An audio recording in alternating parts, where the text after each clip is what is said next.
안녕하십니까. 오늘은 2023년 7월 6일 목요일입니다. 오늘도 난세의 영웅 허경영을 아십니까? 제가 페이지 60페이지부터 읽어보겠습니다. 오늘 날씨가 무척 덥죠? 물을 많이 드셔야 되겠습니다. 특수한 지정학적 위치. 우리나라가 자리한 지정학적 위치도 특별하다.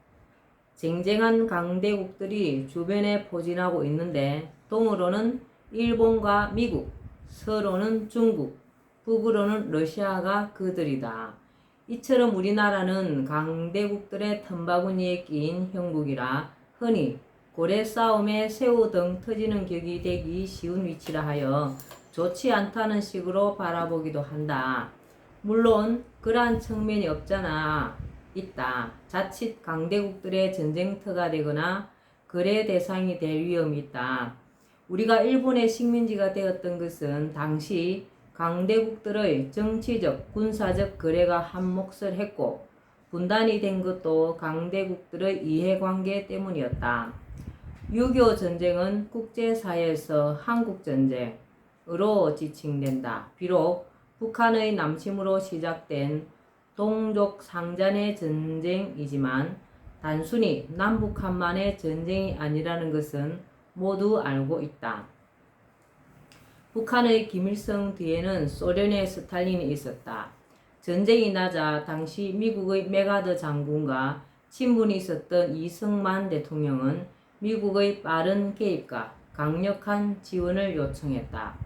미국은 한반도의 공산화를 우려해 발빠르게 유엔의 안보보장이사회 소집을 요구했고 안전보장이사회는 회원국들로 이루어진 유엔군 편성을 결의했다. 그 결의에 따라 편성된 유엔군이 우리나라에 들어오게 됨으로써 6.25 전쟁은 국제전의 모습을 띠게 되었다. 한반도는 지금도 전쟁터가 될 위험이 다분하다. 강대국 미국과 중국의 패권 다툼 속에서 전쟁터가 될 위험이 도사리고 있고 양국 사이에서 우리의 정치적 입장이 곤란한 경우가 많다. 그러나 나는 한반도의 지리적 위치가 불리하다고만 생각하지 않는다. 오히려 6가지 어부지리 형국으로 외교만 잘하면 굉장히 유리한 위치에 있다고 본다. 첫 번째는 중국과 러시아 사이의 어부지리이고 두 번째는 중국과 일본 사이의 어부지리이며 세 번째는 러시아와 일본 사이의 어부지리이다. 네 번째는 미국과 중국 사이의 어부지리이고 다섯 번째는 미국과 러시아 사이의 어부지리이다. 마지막으로 여섯 번째는 미국과 일본 사이의 어부지리이다. 황새가 조개를 먹으려고 하면 조개가 오히려 황새의 부리를 꽉 물어 먹지 못하는 것은 물론이고 부리를 빼낼 수가 없다. 이럴 때 어부가 나타나 조개와 황새를 다 잡아간다는 것이 어부지리이다. 이들 강대국 간의 대립이 생겼을 때 우리나라가 그것을 잘 이용하면 오히려 큰 이익을 얻을 수 있다.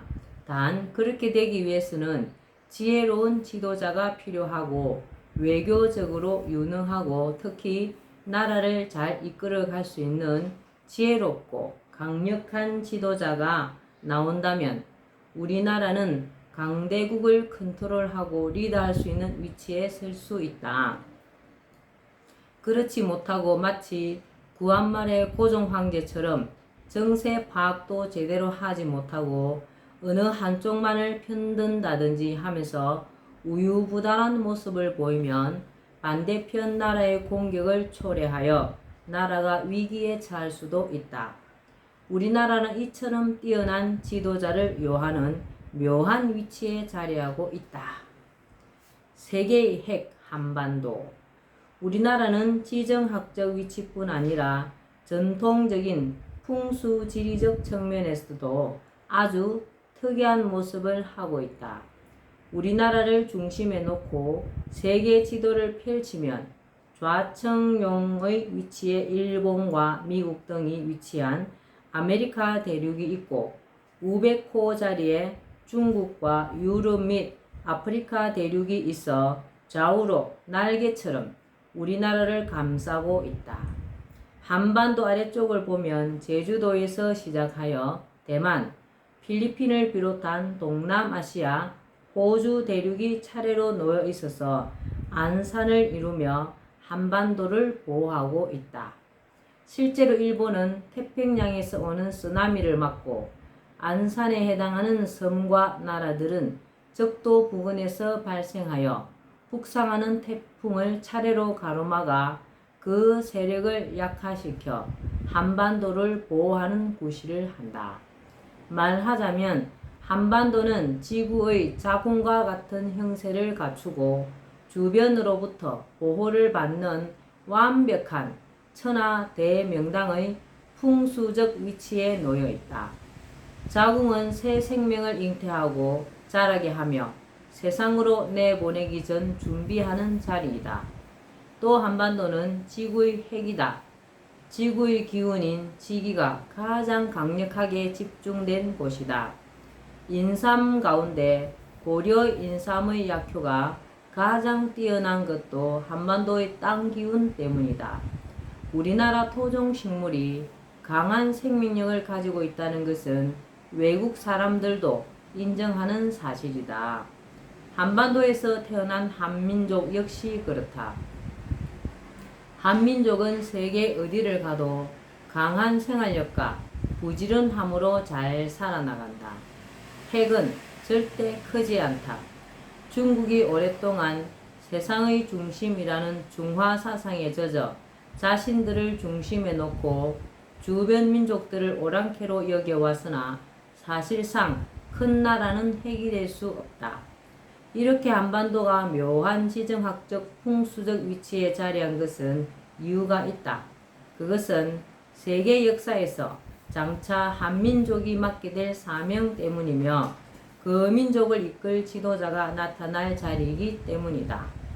우리나라는 풍수적으로 여성의 자궁 자리에 위치할 뿐 아니라 주역의 방위상으로도 간방에 놓여 있다.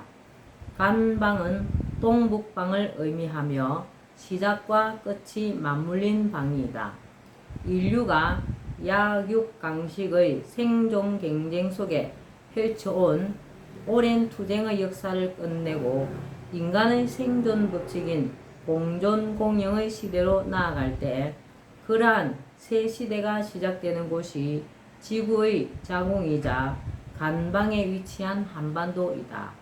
마치 호랑이가 고슴도치를 삼켰다가 다시 내뱉을 수밖에 없는 것처럼 긴 역사를 거쳐오는 동안 비록 숱한 외침을 받고 이민족의 지배를 받는 수모도 당했으나 마침내 이 땅을 지키고 도로 찾을 수 있었던 것도 이 땅과 한민족이 부여받은 소명 때문이다. 우리 선조들은 한반도의 위쪽 끝과 아래쪽 끝에 있는 산 이름에 한민족의 소명을 넣어 놓았다. 북쪽에 있는 백두산은 백이민족이 우두머리가 되는 산이란 뜻이다. 남쪽의 한라산은 한을 잡는다. 한을 잡는다는 뜻으로 한은 중국 한나라 한족으로 대표되는 강대국들, 세력이 강한 민족들을 뜻하므로 한라산은 강대국을 잡아 이끄는 산이란 의미이다. 말하자면 백두산과 한라산은 백이민족인 한민족이 세계의 어뜸이 되어 강대국들을 이끌어 나가는 민족이 될 것이라는 예언이자 한민족의 소명을 담은 이름이다. 역학이나 풍수지리, 성명학과 같은 동양 학문에는 천지인에 관한 우주적 천리가 들어있다. 한국이 세계 지도국이 될 것.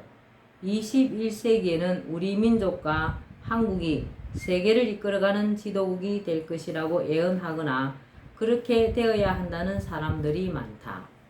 역사 연구라는 방대한 저서를 남긴 영국의 역사학자 아놀드 토인비는 1973년 1월 1일 동아일보와의 인터뷰에 21세기에 세계가 하나 되어 돌아가는 날이 온다면 그 중심은 동북아시아일 것이며 그 핵심 사상은 한국의 홍익인간 사상이 되어야 한다고 확신한다고 말했다.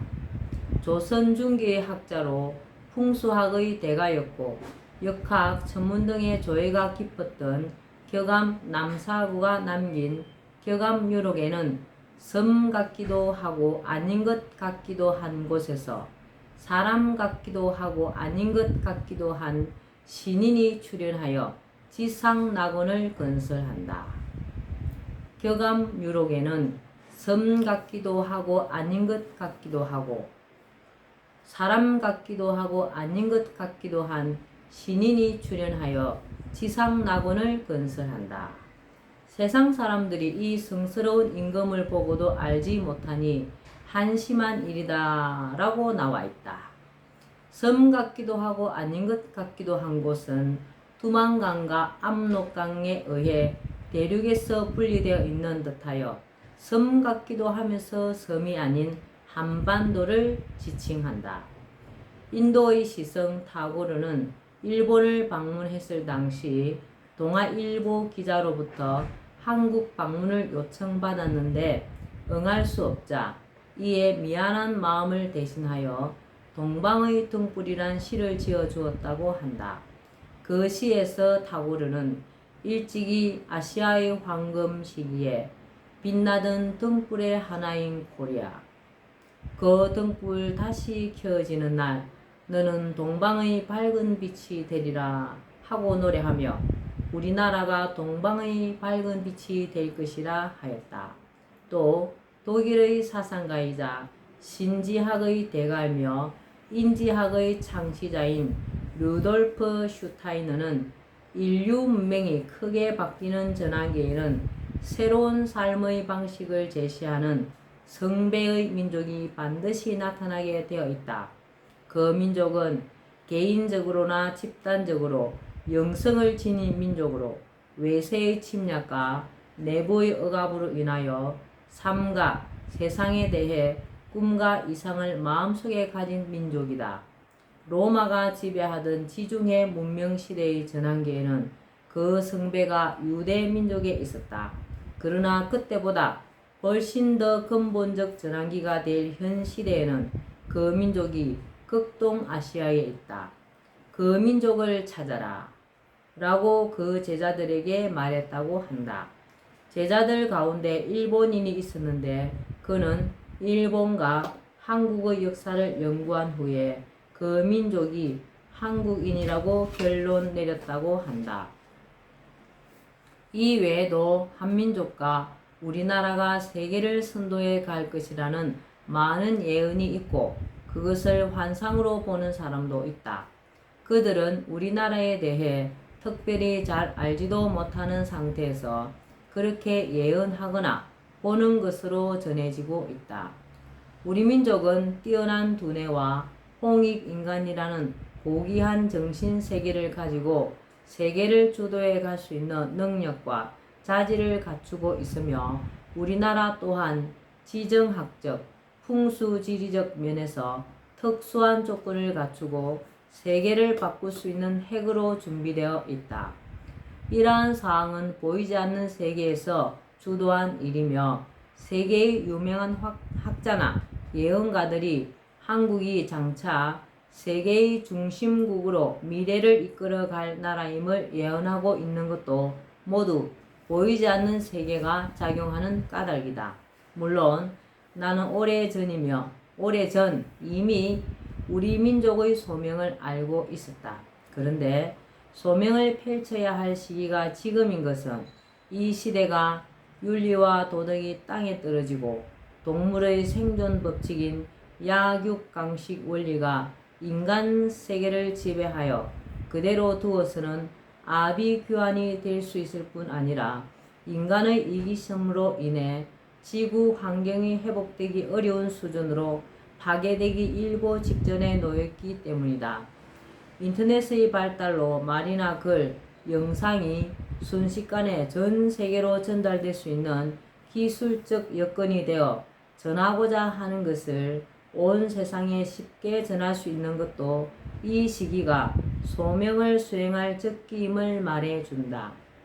당군 시조가 밝혔던 홍익인간의 이념을 전 세계로 펼쳐나가고 건강한 지구 환경 속에 개개인은 개성이 있어 서로 다르지만 아름다운 조화를 이루어 하나가 되는 화이부동의 통일 세계를 열어가는 것이 하늘이 부여한 민족의 소명임을 우리 민족이 하루빨리 깨닫고 긴 잠에서 깨어나기를 학수고대한다. 예.